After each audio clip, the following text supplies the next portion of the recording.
আল্লাহর হাবিব সাল্লাল্লাহু আলাইহি সাল্লামের জন্ম এ ব্যাপারে অনেকগুলো মত আছে। সবচেয়ে গ্রহণযোগ্য, যারা মুহাক্কিক গবেষকদের গ্রহণযোগ্য মত হচ্ছে আল্লাহর হাবিব সাল্লাল্লাহু আলাইহি সাল্লাম রবিউল আউয়াল মাসের 9 তারিখ। রবিউল আউয়াল মাসের আওয়াজ করে বলেন কয় তারিখ? 9 তারিখ এপ্রিল মাসের 20 তারিখ 571 খ্রিস্টাব্দে সুবহানে সাদিকের সময় আনুমানিক 4টা 40 মিনিটে এই মুহূর্তে আল্লাহর হাবিব সাল্লাল্লাহু আলাইহি সাল্লাম আল্লাহর জমিনে এসে সারা পৃথিবীকে ধন্য করেছেন। আপনারা সবাই একটু আমার সাথে বলতে হবে, আল্লাহর হাবিব সাল্লাল্লাহু আলাইহি সাল্লাম জন্মগ্রহণ করেছেন কোন মাসে, কয় তারিখে? ইংরেজি 20 এপ্রিল, খ্রিস্টাব্দ ছিল কত? 500। কোন সময়? সুবহে সাদিক, আনুমানিক 4টা 40 মিনিট।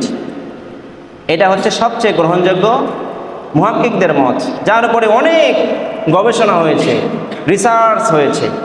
আমি আপনি বসে থেকে একটা মত বলবো তা হবে না, অনেক রিসার্চ হয়েছে। আমিও এটার উপরে টানা কয়েক বছর যাবত করেছি, অনেক কিতাব দেখেছি। তো এটা হচ্ছে সবচেয়ে গ্রহণযোগ্য মত।